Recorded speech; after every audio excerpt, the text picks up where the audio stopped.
All right, ladies and gentlemen, welcome in to Soul of the Skull.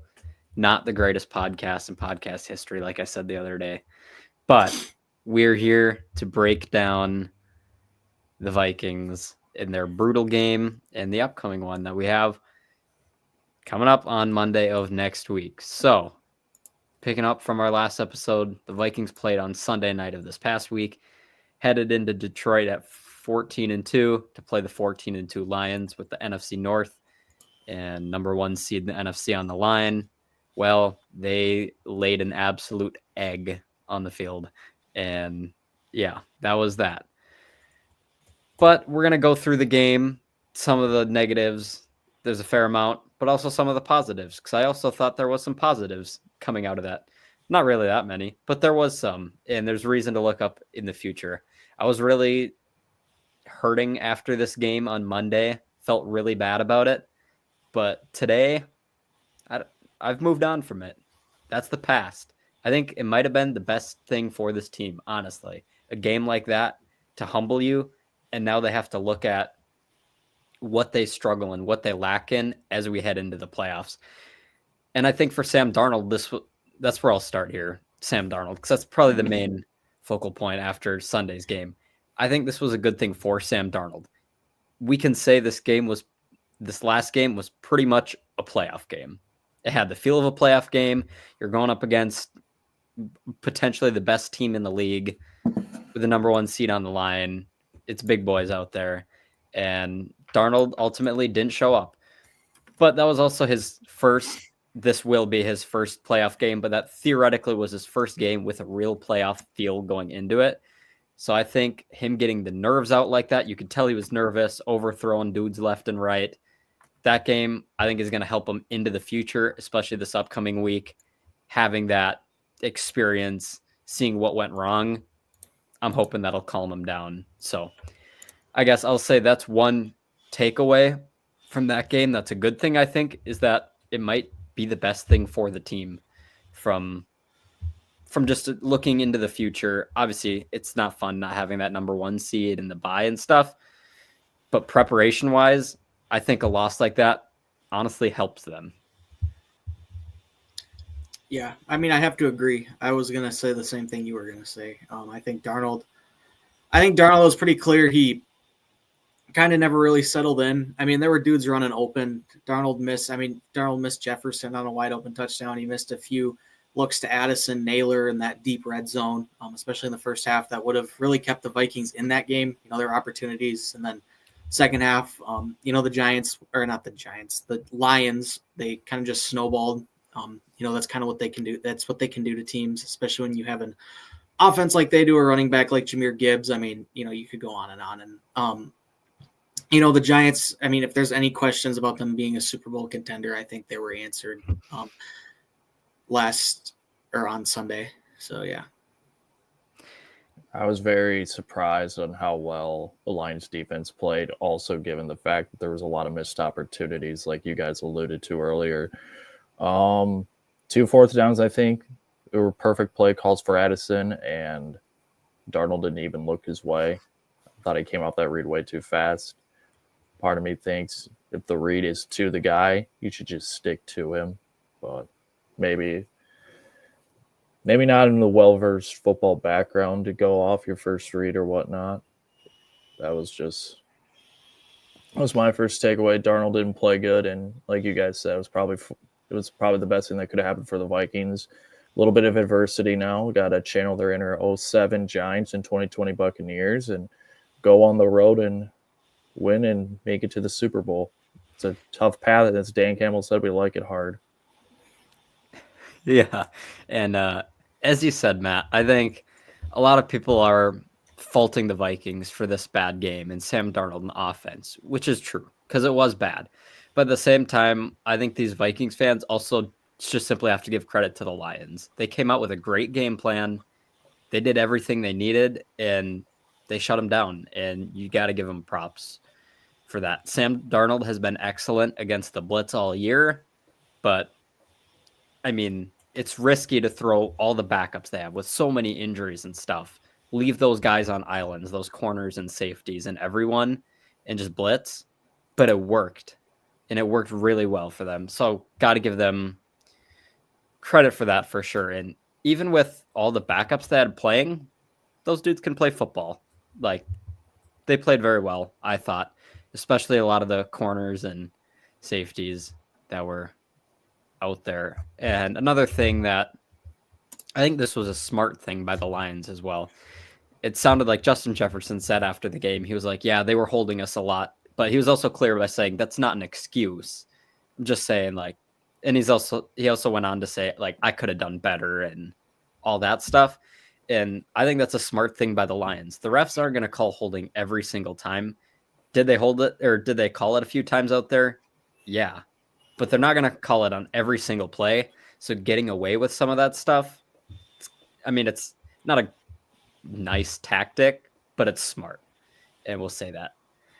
Yeah, So, and yeah. you know, you say it's a playoff game. I think they were getting a playoff whistle too. I mean, I know in the playoffs a lot of that stuff flies, and you know you're going to have to learn to deal with it. I mean, Amik Robertson had a great game against Justin Jefferson. He played him physical. Justin Jefferson was having trouble getting off of him. Obviously, he beat him a few times, which is, you know, he's Justin Jefferson. He's going to beat everyone a few times. But that's the whistle that you typically get in the playoffs, and you know that's no excuse. And you know, it's something that, you know, I would not be complaining about. I know there was a missed face mask on Sam Darnold again, which is another whole thing. But yeah, When was it? Because I actually honestly don't remember that happening. there was a sack. He got sacked, and he got sacked. He got sacked by Zadarius Smith, but it wasn't Zadarius that face masked him. The like defensive tackle who was next to him, who got in there. I can't remember what his name is, but he grabbed his face mask initially, and you could tell it like came down. His face like came down, and then Zadarius came in and wrapped him up and sacked him. But I mean, that was like, it's like the fourth missed face mask on Sam Darnold this season. It's getting ridiculous, and you know that's something that I think with a penalty that obvious, you should be able to have an expedited review say, hey, you know, his face mask was grabbed. This is a player safety issue. Like, we have to take control of this. So. Yeah, but that's a whole other thing, and I'm not here to make excuses about officiating. I'm a firm believer that officiating, you know, every single team gets bad calls, and you know, I know people like to make a big thing about the Chiefs getting calls, and while they probably do get maybe some more favorable calls, like that's not the sole reason they're a good team. And I think bad calls go both ways on every team. Mm-hmm. Yeah, and I wish I could have looked to see if that crew did any Vikings games beforehand. Maybe I've gone on this slight tangent before on this podcast. If not, I've just gone through it in my head. Why are there things in the NFL that are unreviewable? We have the cameras, we have the evidence. Why can we not review something? Yeah, I think it's the dumbest thing. Mm-hmm. I'll go. Okay, so and I get like not being able to review like a holding penalty, because you know holding can be really ticky tack, and you know it's everyone's called differently. But with like with face masks and even like helmet to helmet like contact stuff, like I hate targeting in college. I don't think you should be ejected for it. But I think, you know, those issues when it comes down to like a player safety thing, like obviously grabbing someone's face mask is dangerous, and that's why there's a penalty for it. So if these penalties going uncalled, especially these ones where maybe it's like a helmet to helmet, which I think they do a decent job of calling, but especially like the face mask, like why can't we expeditedly review it and say, and you know, have someone call onto the field and be like, hey, this is a face mask. Like I don't think it'd slow the game down, and I think it's just needed. Mm-hmm. I will say, I think they did this a couple times. You're talking about the expedited review. That was nice. They had it a couple times. I think the Lions had a first down at one point. Instead of bringing out the chains and doing all this, whoever saw it from upstairs calls down. They're like, hey, it was a first down. And the refs are like, okay. And then the game moves along. It didn't take any longer. That was nice. You mentioning that made me think of that kind of thing. Yeah. So that would be nice if the NFL could implement that even more in the future, because it seems to be pretty smart and it seems to work. Yeah. At least I think so.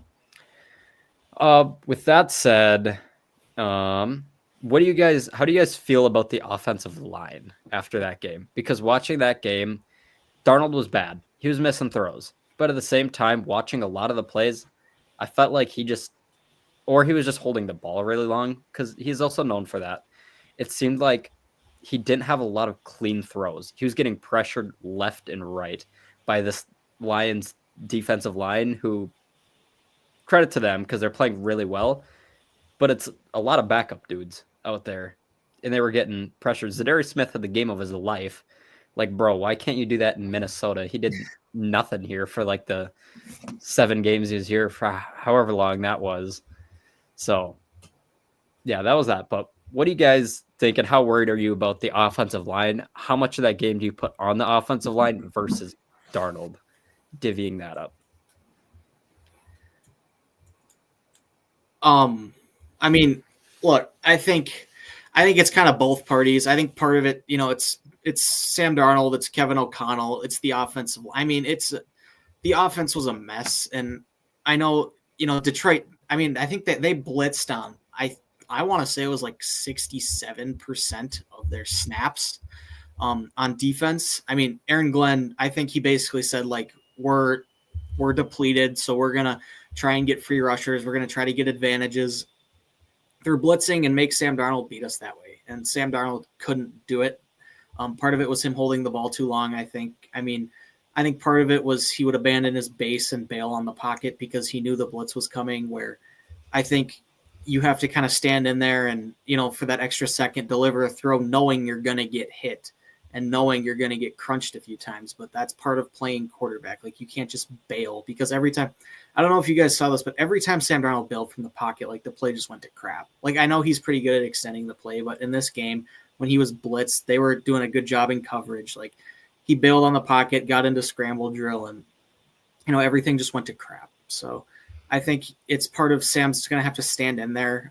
The offensive line, obviously, I think Cam Robinson allowed like 9 pressures, so that's not great. But a lot of times when you're blitzing like that, there's going to be a free rusher. There's going to be a lot of one-on-ones you have to win. And while the Vikings have a good offensive line, it's not that elite of an offensive line where you can trust these guys to win one-on-ones every single time, especially against even like Zadarius Smith, who isn't the player he once was, but he's still a good pass rusher and still someone who can get pressure. I know Josh Pascal had some pressures too. He's a decent edge rusher. So I think, all 3 parties, Kevin O'Connell could have done a better job calling some more quick game stuff to try and, have a hot read against that blitz. So I think, all 3 parties are kind of guilty. Mm-hmm. And Cam Robinson, in his career, he's been pretty good. I'll say hasn't played quite as well with the Vikings since they traded for him, and especially not really in this game. But it would have been nice to have Christian Darrisaw in a case like that. But at the end of the day, you don't. Also, You're talking about blitzes, so I found some stuff about that. They blitzed Sam Darnold on 56% of his dropbacks and generated pressure on 49% of the time. That was the 3rd highest pressure rate he's got all season. And it also says nobody sent more blitzes. Nobody sent more 0 blitzes. So a 0 blitz is where all the receivers, everyone out wide is left one-on-one, and you send everybody else. So there's pretty much 0 help behind your defensive backs, or your corners, I should say. They sent 14 of them, which is the most any team has done in a game at all this season. So left and right. They played an absurd amount of man, like, cover 2 man, cover 1. I mean, it was, I every play I'm like, oh my gosh, they're in man coverage again. It was nuts, and they just couldn't beat it. It seems like, at least my guess would be, that the Vikings really weren't prepared for something like that to happen. They've been so good all year against it, but with the amount of defensive injuries, at least I would have thought Kevin O'Connell and the Vikings thought they've got so many injuries, they're not going to trust their guys like this. And then, I don't know what the word I'm looking for is, the Lions, I don't even know what I'm trying to say, but like, they did exactly what the Vikings didn't think they would do, and it worked. So, yeah, that was kind of that. Darnold ended this game 18 for 41 for 166 yards. He had 4 yards. He had average of 4 yards per completion. So, not great. And he also had a QBR of 17.4 and a passer rating of 55.5. What do you guys think about the Vikings going for it so much, and especially in the red zone? In the red zone, they were they had the 1 field goal that he almost missed, So I think they had the one field goal. Otherwise, they scored 0 points on their other 3 trips. They were 0 for 3 inside the 10, right? Or maybe, okay. So they're 0 for 3 inside the 10. Well, they kicked the one field goal, so they were 1 for 4, I think, in the low red zone with a field goal. Gotcha. So how do you guys feel about them going for it so many times and not converting really any of them? 3 points and 4 tries. Look who's on the other sideline. That's really your answer to that. A lot of other feel like in other games you kick it, your defense played so well. But even on those fourth down calls, you made the right call. It's just Darnold got off that first read a little too fast. And, it does suck that we didn't convert in the red zone. But to beat a good team like the Lions, they're going to be going for it on fourth down. You got to match that intensity to a certain extent. So it was just frustrating that we didn't convert. Maybe a different play call here or there could have changed it. But I don't fault the aggressive nature. That's what you have to do to beat the Lions. You got to beat them at their own game. Like you said earlier, essentially this was a playoff game. It was a playoff atmosphere. Obviously, you're playing for the 1 seed. Field goals aren't going to win you games in the playoffs. And the Vikings, against the Rams, against any game we play going forward, if you're in the low red zone, especially inside the 5 and it's 4th and goal, you got to go for it. Unless it's like a situation where, you kick a field goal, you go up 3 scores or something like that. But, if it's a close game and you have the opportunity to, that's a 4-point, that's a potential 4-point swing between a field goal and a touchdown. And, touchdowns are going to win you games in the playoffs, not field goals. So the Vikings are going to continue to have to go for it. And if you can't execute that, well, then you're going to be going home early in the playoffs. So that's something that has to be fixed. And I think it's something I'm optimistic will be fixed. A lot of times in the red zone sometimes can be unpredictable. Historically, there's games when teams are really good at it. The Vikings, I think, have been good in the red zone all year. And it's just a tough place to play call in because, you're so limited on field space and the spacing can get weird. So, but yeah, you're going to have to find a way to get touchdowns in the red zone. Part of me just wish they ran the ball a little more. I think the very first time they got down there, they were inside the 5 and it was 3 straight passes. They didn't even try hammering the ball home. At least make the defense think about it. I think this offseason, they're really going to have to look at the running back position and see what they want there. Because it's been like 3 years now, and they haven't really had a solution. The last year of Dalvin Cook, he was kind of falling off at that point. Then we had the Alexander Madison year, learned he really wasn't what he thought. He wasn't what we thought he was. And then was there a year between that and this, or was that straight to now? That's now, yeah. Aaron Jones has done a good job here. But he's going to be, I think, 34 next year. So obviously some decisions to make there. I think Cam Akers is a good running back too, but I don't think he's RB1 in this league. I think he's a high-end RB2 at best. Obviously, injury questions and, just hasn't been a super, he hasn't really done anything to show me this guy can be RB1. Like he can come in and get 5-6 carries a game and, be a contributor that way or step in for a game or two if starting running back goes down. But I think that's an off-season topic to talk about. Oh, yeah. And like Aaron Jones, he's very talented still, even at 33 or whatever he is now. Very talented guy. But especially at the end of the season, we've been seeing the issue he's had his whole career, which is just staying on the field and being healthy.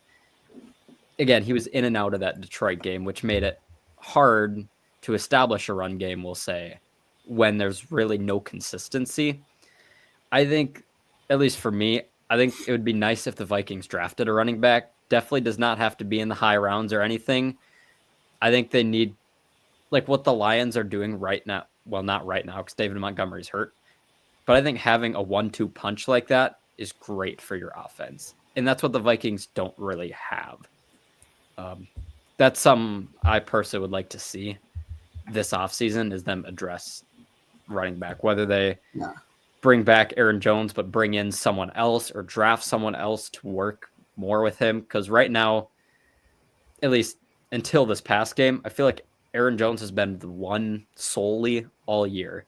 And then everyone else is just kind of buried on the depth chart because clearly they don't trust Ty Chandler, as we've seen in his few years he's been here. So that's one thing that'll be interesting to see in the future. I wouldn't mind bringing Jones back for low money. I would not pay him a lot of money, but for low money, I would bring him back. And like I was saying, look to draft somebody, even if it's in the late rounds. I'm all right with that too. Mm-hmm. Yeah, I have a guy in mind for running back in the draft that I just love. I know that I don't make the decisions in the draft room, but I think Aaron Jones was on a pretty team-friendly deal this year, and I think he'll probably make if we could bring him back for a little bit less. I mean, absolutely. I think he's on. It's either $8 or $10 million, so bring him back $5, $6, $7 million deal. Just as one more year, and then hopefully draft my guy Dylan Sampson out of Tennessee, who I absolutely love. But we'll see. Yeah, and I guess the Lions put up 31 in this game, so on the box score, it doesn't look great for the Vikings defense, but I think the Vikings defense still played very well in this game until the fourth quarter when the Lions kind of blew it open. And I don't know if you can say it was garbage time, but in a way it honestly kind of was at that point because the Vikings had shown no signs of life in the whole game. But the Vikings overall did good. That was the fewest points that was the fewest points the Lions have scored since Thanksgiving on November 28th when they put up 23 against the Bears. Other than that, they've scored more than 31 points every single game in the month plus following that. Jahmyr Gibbs ran absolutely wild, especially in the fourth quarter. But, I mean, this is one of the highest scoring offenses of all time, and I think the Vikings did a very good job especially quarters 1 and 2, and even into the third. The Vikings were in it until the end of the game. They were in it the whole time, and it was because of their defense.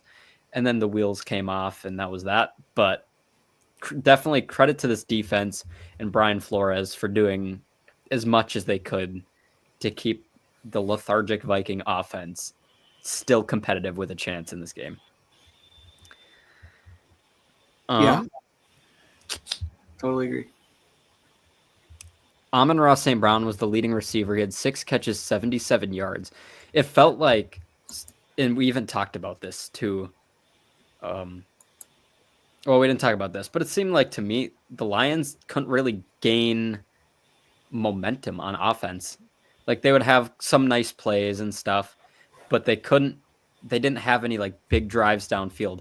What we talked about on our episode on Sunday before the game was to limit the big plays and force them to have long drives downfield. And honestly, the Vikings, I thought, did a good job of both. There really wasn't, at least in the past game, there wasn't a lot of big passing plays like we see the Lions do. They weren't breaking 30, 40, 50-yard passes out and a bunch of trick plays. They struggled to establish that. And they, at least in my viewing, it didn't seem like they had a lot of long drives downfield and that ended in 6 or whatever. It just seemed like bad mistakes by the Vikings or whatever kind of put them in a hole. So credit to the Viking pass defense, I thought, for this game. I thought the defense as a whole played good. Like I said, it was just a matter of time till that Lions offense was going to get going. And, Lions put up 31 points. I mean, I think if the Vikings could have had their offense rolling, they could have easily put up more. And, I made a prediction that both teams would score 30-plus points. And, the Lions scoring 31, honestly, was kind of on the low end of what I expected them to do. This defense, I think it got to a point where the defense couldn't hold them anymore. Ben Johnson and Brian Flores are 2 phenomenal coaches, maybe the top 2 assistant coaches in the NFL right now. And, them going up against each other was fun to watch. And, Brian Flores got his licks in early and, really did some good stuff. But then, it was just a matter of time. The defense could only hold for so long in this game. And, the offense with the no-show that it was, it just sucks. At the end of the day, the final score was 31-9, and in all reality, it was kind of a blowout by the Lions. But had the Vikings converted a couple of those red zone opportunities or on the turnovers they got, this game could have been 31-28 or something like that. They were just a couple plays away from it being a close game, even though they didn't play well. That was something I thought throughout the whole first half is the score is still 10-6 or whatever at halftime, but in reality, the score could be like 21-0 with the Lions up, and I really wouldn't have been surprised at all. Yeah. So the fact that it was so close meant even with the Vikings playing bad, they can still keep it in check. And they did for most of the game till the end. And at one point in the third quarter, I mean, Andrew Van Ginkel almost had that pick six. It was 17-9. So, I mean, even with the offense no-show, you were Andrew Van Ginkel catching an interception away from the game, you being right back in the game. I mean, the Vikings still won the turnover battle 2-0. They had 2 turnovers. The Ivan Pace one you couldn't capitalize on, which is inexcusable. And then, Jared Goff throws an interception at his 1 yard line, and you get the ball at the 50. It was ridiculous. Yeah, when you mentioned Van Ginkel, I looked to see because I was fearful he's on a 1-year contract. He's on a 2-year contract. So we got Van Gink again next year. Let's go. Yes. Love the Gink. And potentially longer. I mean, I don't think he's that old. He's in his 20s still, so depending on what happens there. Well, if he comes back off his rookie contract or not necessarily, it might not be. He's 29, so I don't think so. No, so not quite. Wait, well, no, yeah, he was 2019, round 5. So that means he probably was then. He was drafted by the Dolphins. I think Brian Flores picked him. Brian Flores drafted him. He was there until he came here. Did he play a year elsewhere? I think I'm thinking of Blake Cashman. No, yeah, he played. He played the with the Dolphins his whole career up until us. So then he probably was coming off. Yeah, he was there for 5 years. So they must. I think he must have gotten like a 1 year extension because his rookie contract would have been done in 22. I think. Gotcha. Or maybe 2021 is. I think it's like 5th round guys get 3 years, or do they get maybe with a 4th year option. So. They must have picked up his 4th year option and then 1 year in Miami, and then he came here. Yeah, so happy to have the Gink back yet again. But I suppose we can probably start looking to the next one. So now the Vikings play Monday of next week in LA against the Rams. One of their only non-Lions loss this season. They dropped that game all the way back on October 24th. 30-20 was the final score. It was a close game the whole game. Then at the end, the Lions pulled away. Game is known for the missed face mask. Did I say Lions? Then yes, I meant Rams. Game known for the missed face mask, of course, that ended it. The Vikings had a chance. They were down by 8 to go down there and tie it, but it didn't happen. Also, before I forget about it, what about that safety that didn't happen in the Lions game Sunday? That was bizarre. I don't know. Because the refs are like something about 89 was in the area. He didn't even throw it in the direction of 89. He threw it to Jahmyr Gibbs, who I'm assuming wasn't an eligible receiver. I think he lined up in the backfield, but I'm not. That one. Sorry, you go ahead. Hindsight, it wouldn't have changed the result of the game, so I'm not too concerned about it. It probably wouldn't have, because I think that was one that got the interception was actually right after that anyway. So it's a ball don't lie moment. It was one small play in a big game, but yeah, the commentators, the play-by-play and color seemed also very confused about that because that meant Jahmyr Gibbs must not have been eligible because. Yeah, the ref said 89. 89 was not in that direction, so that was interesting. But that's just one small thing in a big game that could have gone a lot of different ways. But back to this other game.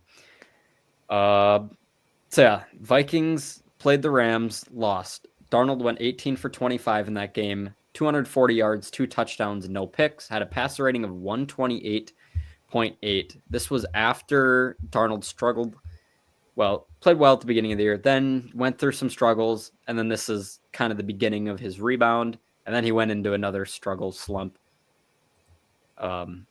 following that. They had really no run game. Aaron Jones was the leading rusher with 19 carries for 58 yards, so couldn't really establish a whole lot on the ground. Justin Jefferson ended this game with 8 catches for 115 yards. This is kind of a crazy stat line. He had 8 catches, 115 yards. The next most receptions was a whole slew of guys who had 2.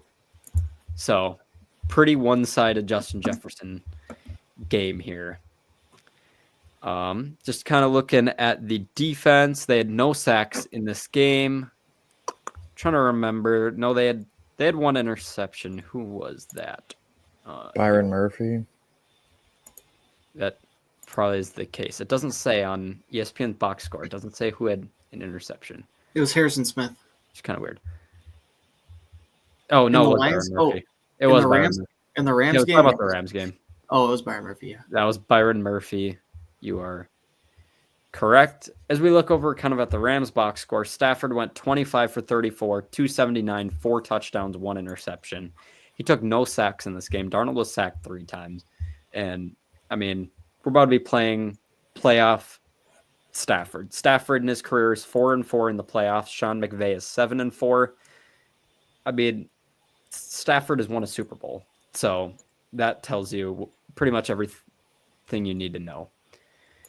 He's played in big games, and he's been good. He had 124.5 passer rating in this game. Kyren Williams had 23 carries for 97 yards. So they had a good rushing offense and also a good passing offense as well. Puka, in his first game back, had 7 catches for 106 yards. Cooper Kupp had 5 for 51 and a touchdown in this game. Demarcus Robinson also had 2 touchdowns.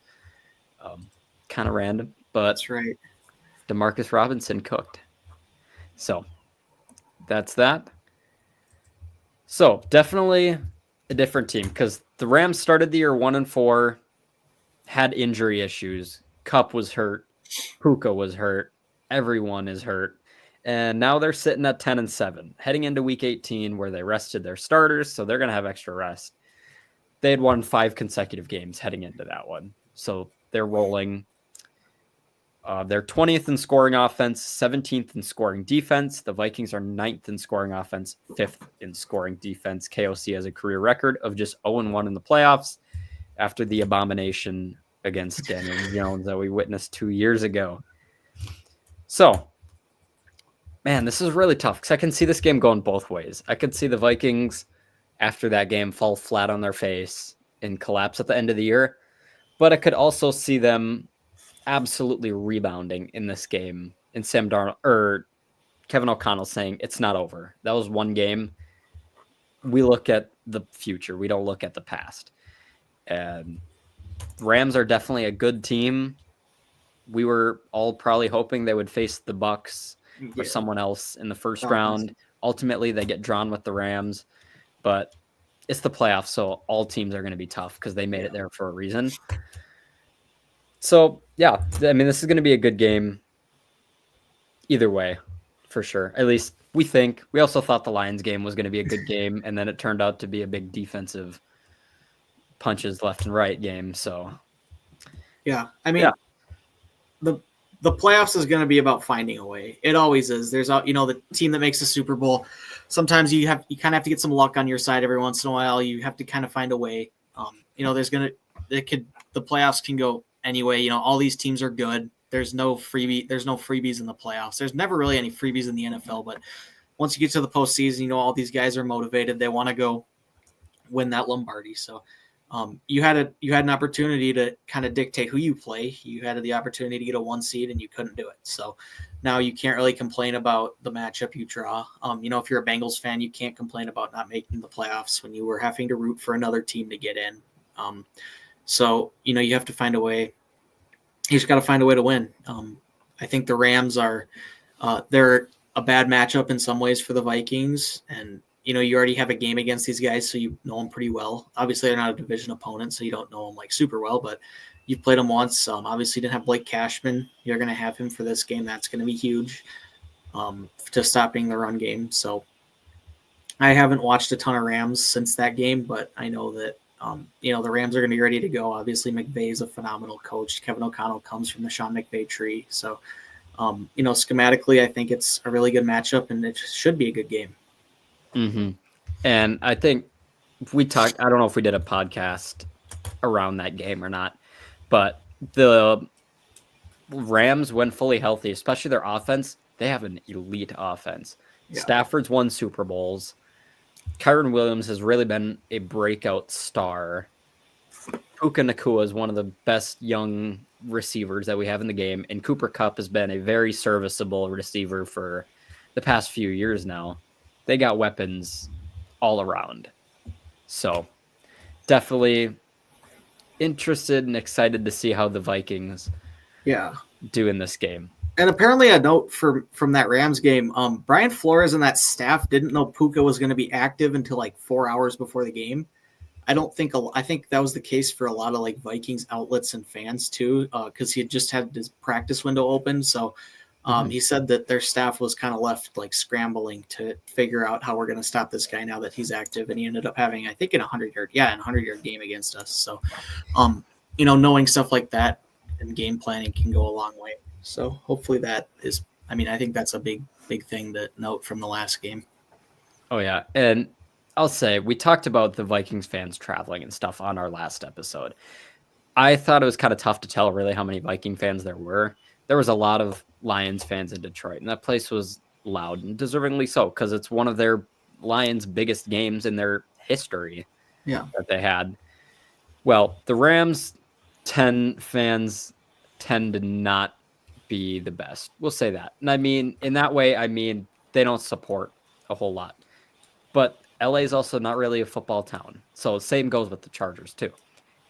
Definitely could see a lot of Vikings fans traveling for this game, and the Vikings fans kind of making this their home. So it's going to be nice having this first round match, I'll say, not in a big, crazy, raucous environment like Detroit or Philadelphia or something like that, with it being against the Rams, who are not kind of a crazy venue. And I think, if I remember correct, I think the game they played on Thursday night, there was a lot of purple there too. I remember seeing that from a lot of Vikings media outlets talking about how there was a lot of purple there. And obviously the playoff game, so Rams fans are gonna show up. It's still gonna be pretty loud, but Vikings fans travel really well. That's kind of been well known throughout the entire league now, I feel like. And especially in a place like LA, the Vikings fans have been known to travel well. And I think there's probably a decent amount of Vikings fans in LA. Oh, yeah. And I will say, don't want to get ahead of ourselves, but just looking here, that's the playoff picture. And I will say, for the Vikings in the NFC, I think it actually shapes up pretty well for the Vikings if they can win this first matchup. Looking at it, the Lions obviously are the number 1 seed, so they have a bye heading into this week. But we got this is wrong. That's wrong. I pulled that off Google. Okay. Yeah, we're going to take it away. I pulled that off Google like 5 minutes before we started. Our credibility is gone. Yeah, that did not work like I thought it did. I thought it would be epic having a photo on screen for like the first time ever. Forgive us for trying something new. Yeah. No, they're wrong. That was from Bleacher Report. NFL playoff picture 2025. Lions. Oh, I found an accurate one now.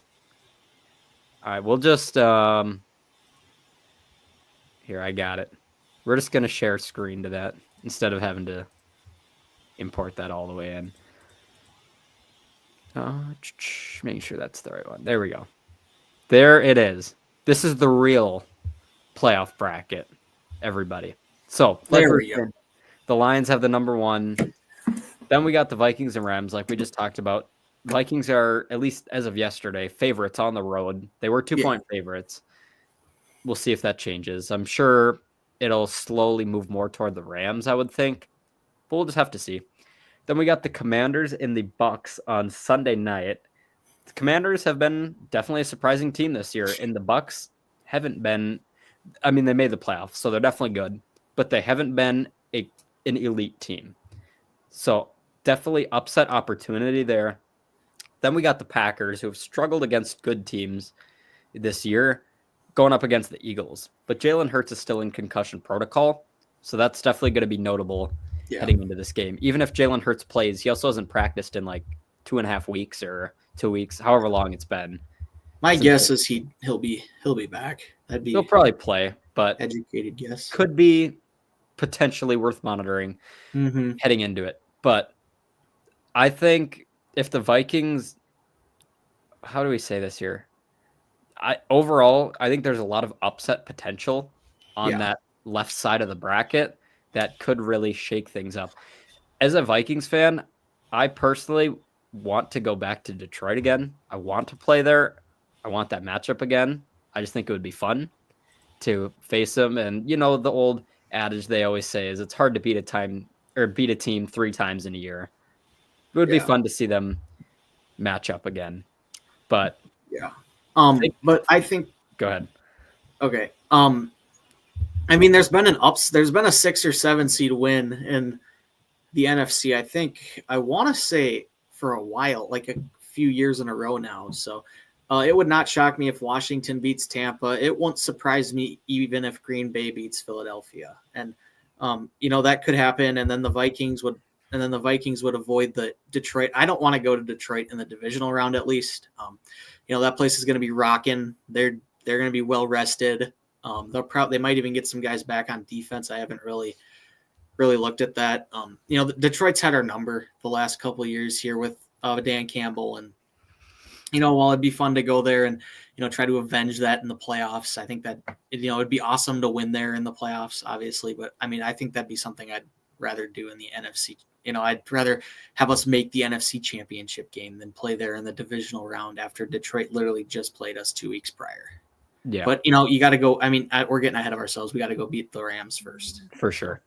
Kind of a nuts. If you think about this, though, if the Vikings win, if the Commanders upset the Bucks, which I'll say is plausible It's for possible. sure. And if the Packers can upset the Eagles, which I'd say is a possibility, the Vikings would be hosting a divisional round game. That's kind of a wild statement. That's getting way in the weeds ahead, but it's just kind of fun to think about that. Yeah, and it's the last game, and the Vikings game is the last one because it's on Monday night. So we'll know where we go if we win. Yeah, for sure. That'll be nice. Yeah, for sure. And the only thing is, the only reason I don't like Monday night is because you're getting a day less to prepare for the divisional round if you do win. I think Monday night. I don't think this game should be pushed to Monday night. I think it should be a Saturday or Sunday game. I don't decide the scheduling, obviously, and maybe I'm biased as a Vikings fan, but you're going to play in LA on Monday night. You're going to fly back, get there Tuesday morning, and then by the time you're practicing and all that stuff, it's going to be Wednesday, and then Saturday you're going to have to fly to Detroit or Philadelphia or Tampa, or if some crazy stuff happens, you'd be hosting, but you'd still be on a short week. So that's just my opinion. I mean, I don't even think they should have a Monday night playoff game, but I know it makes money, and I know that's what the NFL is all about. So, yeah, I agree. Especially if they play in Philadelphia, you're going West Coast all the way over to the East Coast, a 3-hour time zone change across the country. That very significant there, but yeah. Excuse me. We'll just have to see what happens. That's getting ahead of ourselves, but kind of fun to look at all the scenarios and whatnot. Also, this can be quick, but this is correct. I can confirm. Popping on screen, that's the Vikings opponents next year. We'll look into this in the future and stuff. Yeah, that's just figured we'd brush on it. If anyone wants to look, pause, you can. That's their opponents next year. Follow that on Twitter. So lots of tough home games. They play lots of good home opponents, but the road schedule, I'd say, isn't the worst thing I've ever seen. They also do play Seattle again in Seattle, just like every year, literally ever. So this is called the Vikings and Seahawks keep finishing in the same divisional position like every year. Yeah, I don't know. I feel like I remember, and I could be wrong here, but I've watched almost every Vikings game since I started being a fan in 2012, and I think I can remember one time they played the Seahawks at home and like at least 5 or 6 on the road. So, I mean, again, you go win your games, and the Vikings won in Seattle this year, which was awesome, breaking a curse that they haven't won there since 2002, I think, or 2004, or 2006, I think it was actually. But yeah. That's an off-season topic, and obviously teams a lot of those teams are probably going to look different next year than they did this year. So, oh yeah.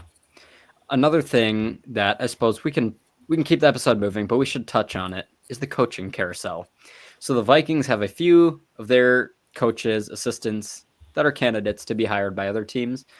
So far, Brian Flores, the defensive coordinator, is definitely the favorite of Vikings assistants to be hired somewhere. He's gotten requests with the New York Jets and Chicago Bears so far. He'll probably get more. There's really not that many head coach openings. If you look at it, 5 right now. less this year than there has been in the past. We got let's think about this: Saints, Bears, Jets, obviously, Jags, Patriots. That's and it. potentially the Cowboys are potentially about to be open. Yeah. Weird situation with the Cowboys because rarely do you ever see a coach's contract expire. Typically, everyone's always fired or steps down or something. Mike McCarthy's contract is about to expire in the coming weeks, something you don't see often. So they're about to have an opening, but nobody really talks about it or knows about it. Interesting situation. And they could extend him. I mean, I don't know. If I'm Jerry, I know Jerry's a weird owner and, he likes to kind of do things his way. But, I mean, if I'm the Cowboys, I'm letting McCarthy go, and I'm going to try to find another coach to come in there because obviously this year it didn't work. Last year, the Packers were in the same spot. They were playing a juggernaut 2 seed. I mean, I thought if the Cowboys were going to make a run, it was last year. And, the Packers obviously went in and absolutely ended them. But yeah. I don't know if this was a report or not, so don't hold me hostage for this one. But I did see this morning something that the Cowboys could have interest in Doug Peterson, potentially. Don't remember if that was a report that they have interest or if that was just kind of speculation that maybe that could be someone they target. It won't surprise me. Who knows? We'll see what the coaching carousel does. Also, Josh McCown, Vikings quarterbacks coach, has been requested by the New York Jets to be interviewed as head coach. He also talked a couple years ago, I believe, with the Houston Texans about their head coach opening, and he had no prior coaching experience. So that tells I think he was you a high school coach at the time, which is really not much. And then it's probably not going to happen, but there has been some talk about Wes Phillips, the offensive coordinator, possibly. I don't think he'll get hired as a head coach, but there was some talk about him potentially getting some looks too. So just another thing to throw out there. Mm-hmm. And the Vikings senior something of football ops. I forgot his title, but Ryan Grigson, former Colts GM, also has gotten a request from the New York Jets to be their general manager. So those situations will unfold, and we'll just have to see what happens. So that's the coaching carousel update. I'm sure we'll have probably plenty more in the future to share. With that said, I suppose we've covered this stuff pretty well, so we can probably continue moving along into picks and predictions and stuff. Should we roll with predictions first? All right, we'll roll with predictions first. So I'll share my screen once I find the right tab. There it is. That one. There's our predictions. Scrolling over, lots of red. Well, we're about to go through it all. Cumulatively, here you can see we went 2 for 23 this week. So definitely not bad. Or definitely bad is what I meant. Yeah. And also as a reminder, because I haven't really mentioned this at all this year, the season ends, our prediction season ends the week after the Super Bowl. That's what we did last year, so I think we can probably just do it the same. So the week after the Super Bowl is when the 2024 prediction season ends, and then everything goes back to 0. Any predictions we have on the board stay on the board, but the numbers go back to 0 so they don't keep skyrocketing infinitely into the future. So last season, Sam Z won. Currently, I have a historical Sam Darnold season going on right now. Pre-Detroit Sam Darnold season. Yeah, so we will see how that ends up. But lots of red. We'll run through it pretty quick. We only had 2 right predictions. I had one. Matt had one. I said the Vikings defense would hold them 50% or under on 4th down. They ended up going 2 for 4. Reichard would not miss any kicks. He did. I said Justin Jefferson would have at least one first down catch on 4th down against the Rams or against the Lions. He almost had multiple in the red zone, but it didn't work out. Jefferson and Addison would have more receiving yards than Amon-Ra and J-Mo. Did not happen. And I also said Dallas Turner would have at least 7 sacks this season. He ended with 3. I also said JJ McCarthy will blow the Yeller horn at a game this season. Probably won't happen, obviously, unless they have a home game, but probably won't happen in general. But, I mean, if it gets really crazy, they could have 2 home games. Yes. We could have 2 opportunities for this still. Probably won't happen, but you never know. Looking over, Sam Z ended up going 0 for 5. He currently has no active predictions any longer. Sounds like Big Lou. But you can read his. He had a bunch of season-related ones, and none of them happened. Big Lou went 0 for 6 this week. A lot of predictions about the Lions game in offense didn't happen. 80 or more points would be scored. Nope. Darnold won. Vikings and Lions over 1,000 yards. Kind of a nuts prediction. When did he make the Darnold one? Was it at the beginning of the season? Oh, that's a good question. We might have to go back in the archives. I think it might have. Find it. I mean, I honestly respect it because it was a long time ago. That was kind of an outrageous take, but I mean, I respect it now. Yes, it almost happened too. If Darnold would have cooked on Sunday, definitely could possibility at a green. Didn't quite happen, but that's that. He also said Kirk would be top 5 in touchdowns thrown in 2024. Well, he didn't even play every game, so that did not happen.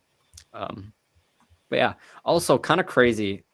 Not just saying, Sam Darnold will win Comeback Player of the Year MVP. He made that, I think, before the season, or if not, it was at the beginning of the year because that's been there a long time now. So if that happens, shout out Big Lou for that one.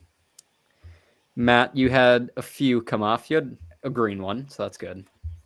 Early season prediction about Aaron Jones, and he just backdoor covered it. Byron Murphy did not record a pick, but I was also shocked the Vikings did record 2 turnovers. I did not see that one coming. Yeah, and this game was not decided by a game-winning field goal. Yeah, so that is that. Also, I was doing some research on this. You said Lil Wayne will perform at halftime during the Super Bowl. He's from New Orleans. I know Kendrick Lamar is the headliner. Is there any possibility he's a feature guest? Do they have songs? They do have some songs together. Okay, I don't know anything about like Lil Wayne at all. So. And Lil Wayne's from New Orleans. Okay, well, we'll leave it till then. But that's that. Sam here had a handful of reds come off as well, just like pretty much everyone else. Yeah. So, yeah, that's that, we'll say. Should we go left to right, or what do we want to do? Or all at once? What are you guys feeling today? We could go. I don't care. All right, Matt, ball's in your court. What do you want to do? Start with you, Joel. All right, you want me to rip them all?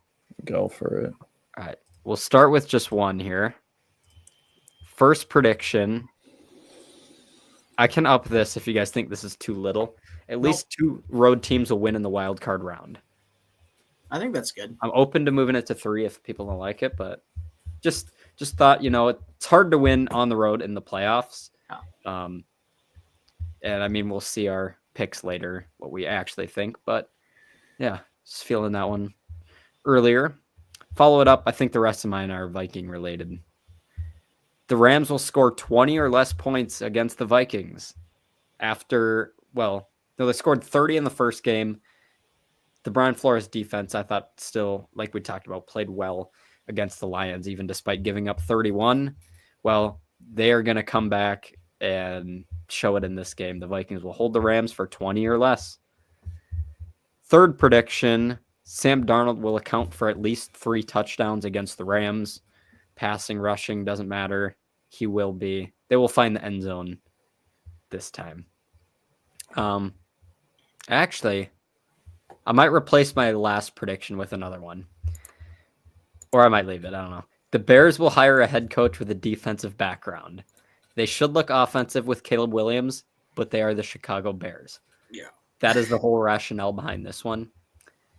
Unless it's too many, I might add another one. That'd be 5, but I thought of another one, so I'm adding another one. The Vikings will score a touchdown versus the Rams on 4th and goal to go. There. They will score a touchdown on 4th and goal to go at some point in their game. Love it. There we go. There's my many predictions that I thought of. Onwards, we have Matt. You want to uncover mine? Yeah. George Pickens will get called for an unsportsmanlike penalty versus Baltimore. I feel like it's just bound to happen. Crazy guy. Oh, it has to. Very emotional guy. I don't know who he'll primarily go up against, but I feel like they'll take whoever it is, Nate Wiggins, Marlon Humphrey. They'll piss him off just enough.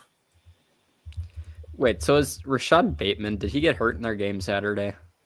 No, Zay Flowers did. Zay Flowers. That's who it was. Okay. Is he playing or is it? He's uncertain. Yeah. Okay. Sounds good. I also saw, if people care, Christian Watson towards ACL damage and maybe even more. So he's gone for a while. Done. So, yeah. I think Cooper Kupp and Puka Nacua will combine for 200 receiving yards versus Minnesota. Nice. That's really all I got there. And Josh Jacobs and Saquon Barkley will have 300-plus yards from scrimmage. For each of those teams to win, it needs to go through their running backs. So I think we're going to be in for a treat. Nice. Good offensive predictions. Yes. That we've got from Matt. All right. I'm going to be honest. I did not do a single Vikings-related one. That's totally okay. After last week, I'm not trying to predict this team in the postseason. So if they win this week, next week I will do all 3 of mine will be Vikings related. I'll figure it out just because they showed me they can win in the playoffs again. Something they haven't done since I was a freshman in high school. I'm actually going to do this. Let's see. By the boldness of them, because I have a couple that are pretty bold and I have some that are perfect, not super bold. So most of these are related to the coaching carousel. My first one, the least bold, is that Mike Vrabel will be the next Patriots head coach. Super close with Robert Kraft and his family. Obviously, I think the reason they fired Gerard Mayo is because this guy, they have him lined up already. And if you look at the guys they've been interviewing outside of Vrabel, they haven't been any super notable names. So that leads me to believe that, Vrabel played there. Obviously has a lot of merit with the Patriots organization. So I think he's going to end up getting hired here pretty soon. Let's see. My next one is that 2 or more 6 or 7 seeds will win this weekend. So I think there's been at least one every year in the playoffs, at least 6 seeds that have won. And then obviously last year the Packers won as a 7 seed. But yeah, I think there's going to be a fair amount of upsets. There's some matchups I like. Obviously, Ravens Steelers is a 3-6 matchup. That those two teams know each other well. They don't like each other. They're rivals. They have a history, so I could see that game going either way. Even though the Steelers are kind of reeling after a hot start, and then both NFC matchups I think could garner upsets. And then let's see here. Are you ready for this, Sam? I'm going back to my predictions. I'm changing one. After you said that at least 2, 6, or 7 teams would win, I'm going at least 3 road teams will win. Okay, gotcha. I'm moving it up. Move it up. Yeah. And I got such a high completion percentage anyway that doesn't really affect me that much anymore. This next one is that Rex Ryan will be going back to the Jets as their head coach. Do I think it is a good idea? Absolutely not. But it is the Jets. It is Woody Johnson. He enjoys Madden ratings, apparently. He enjoys letting his 17-year-old son make decisions about their franchise.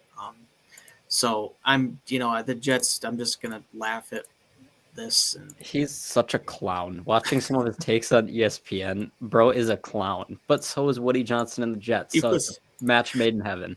Yeah, Rex was a pretty good head coach for a while, but he fizzled out. But I mean, I think he's going to go back there.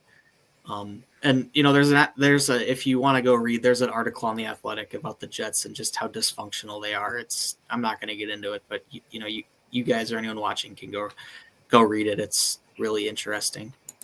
And my last one I'd say is pretty bold, but either Dan Lanning, who is the Oregon head coach, Steve Sarkisian, who is the Texas head coach, or Marcus Freeman, who is the Notre Dame head coach, will be an NFL head coach next year.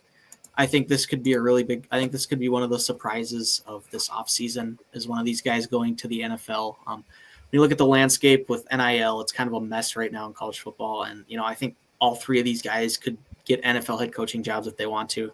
I think the first two names are ones that we'd really watch. Marcus Freeman just signed an extension at Notre Dame, so he still could be there for a while. But, you get an owner that's willing to pay that buyout. And, I mean, who knows? So that's a pretty bold prediction, but something I could definitely see happening. So do you mean next year is in like 1 year from now? Yes. That hiring cycle? 2025. This hiring cycle. No, this hiring cycle. Right now. Gotcha. 2025. Got it. There we go. So there's our predictions, folks. And yeah, well, we move onwards to game picks here.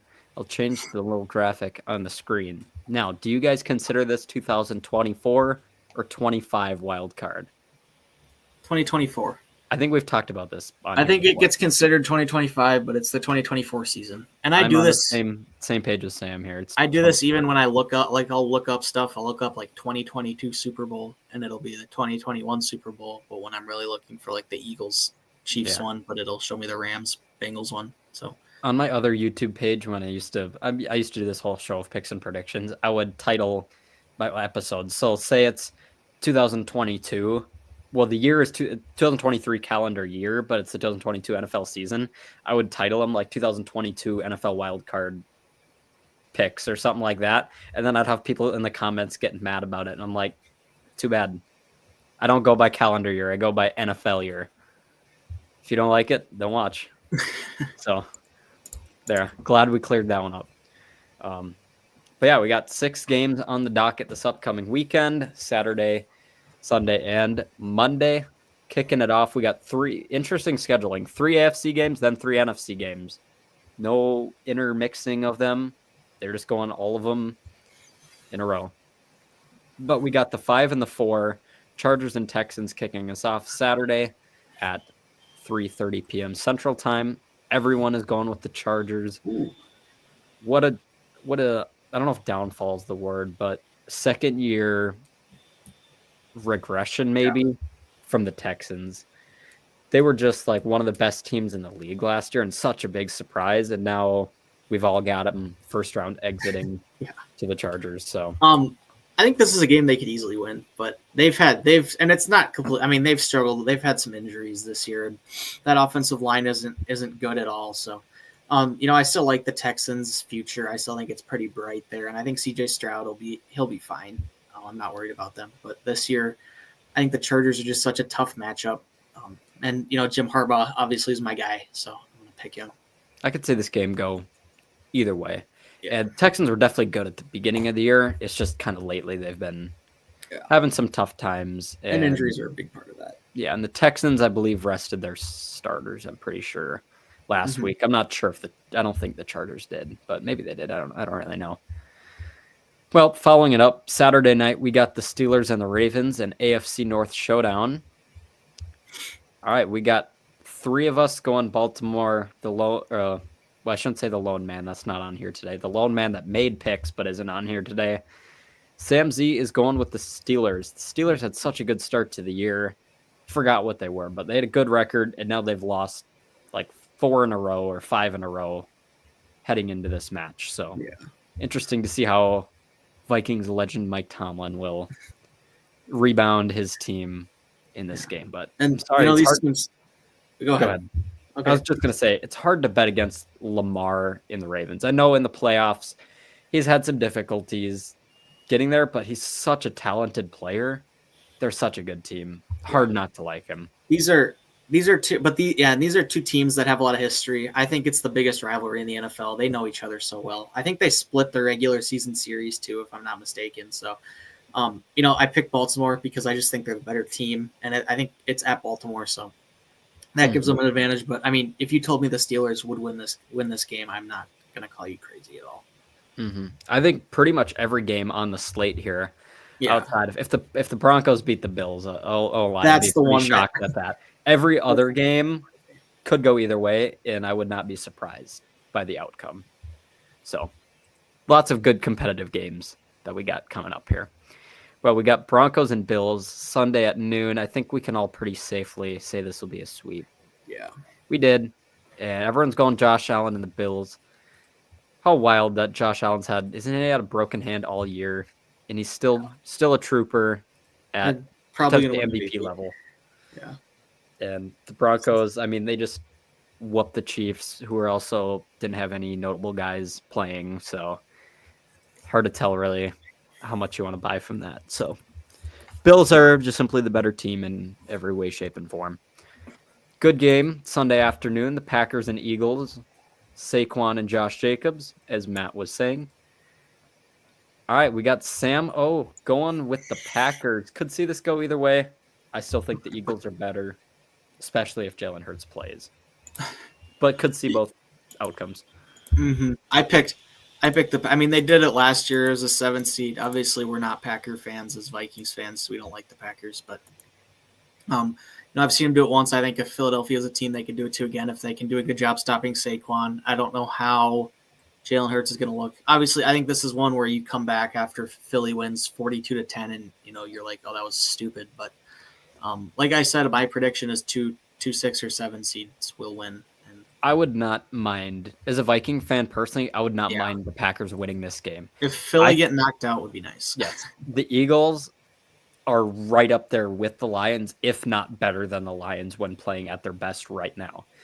So, and I don't like the Vikings odds against the Eagles, but even though they swept the season series, like I was saying earlier, hard to beat a team 3 times. I still like the Vikings odds against the Packers again if they had to play again, especially if it was in Minneapolis.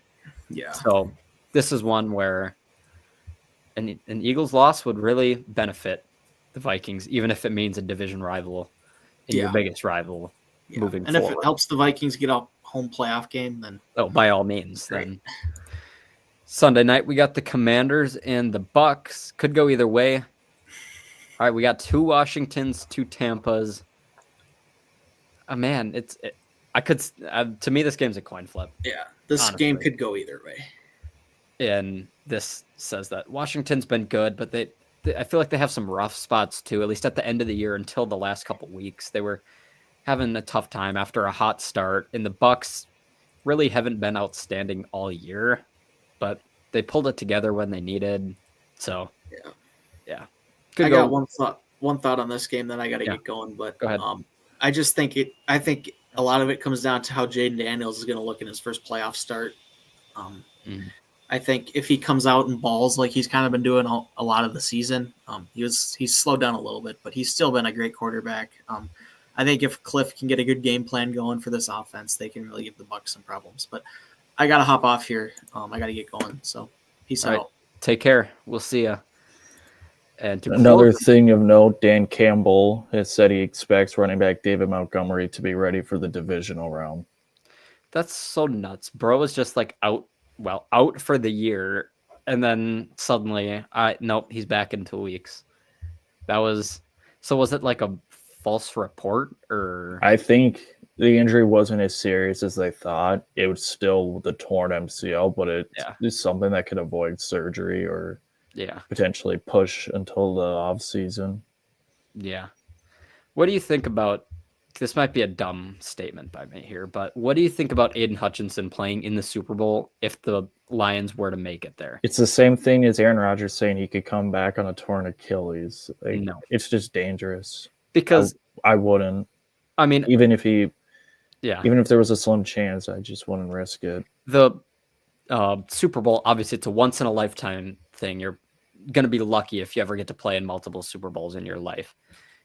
Even just to get to play in one is lucky? Are you willing to risk potentially your long-term playing health and future for one game? Obviously, it is the Super Bowl, like we were saying, but that'll be, if that happened, if I was him, I wouldn't do it, but that's just me. So who knows? Closing it out, Monday night, Joe Buck, my guy, Joe Buck. Not everyone's a fan, but I am. Vikings and the Rams. I flipped my take. All right, we got 3 going Vikings. Sam is going with the Rams. When I made my picks last night at first, I initially went with the Rams. Didn't feel good about the Vikings after that bad game on Sunday that we saw. But I think they can really rebound in this one. And just thinking about it and the fact that it's going to be a lot of Viking fans are going to travel. This is, from that standpoint, this is a good matchup for the Vikings. The Rams are a good team, but I don't think the Vikings are just going to drown.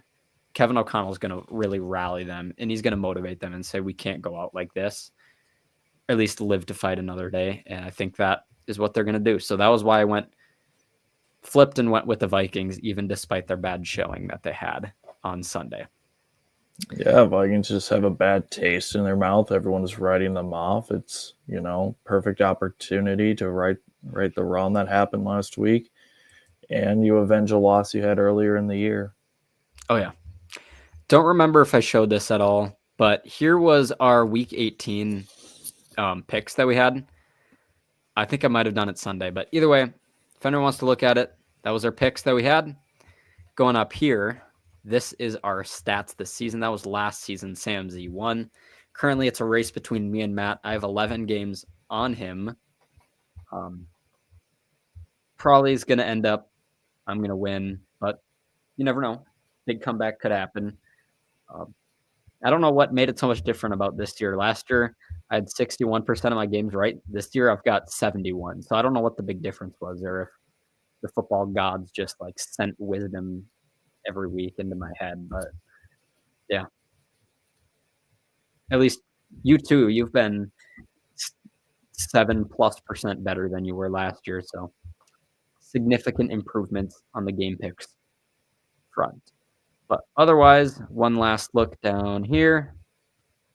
There it is. There's our wild card predictions that we've got on our hands. Again, the Chiefs and the Lions obviously have a bye this week as they are number 1 seeds in their conference. Well, that does it, I think, for this episode.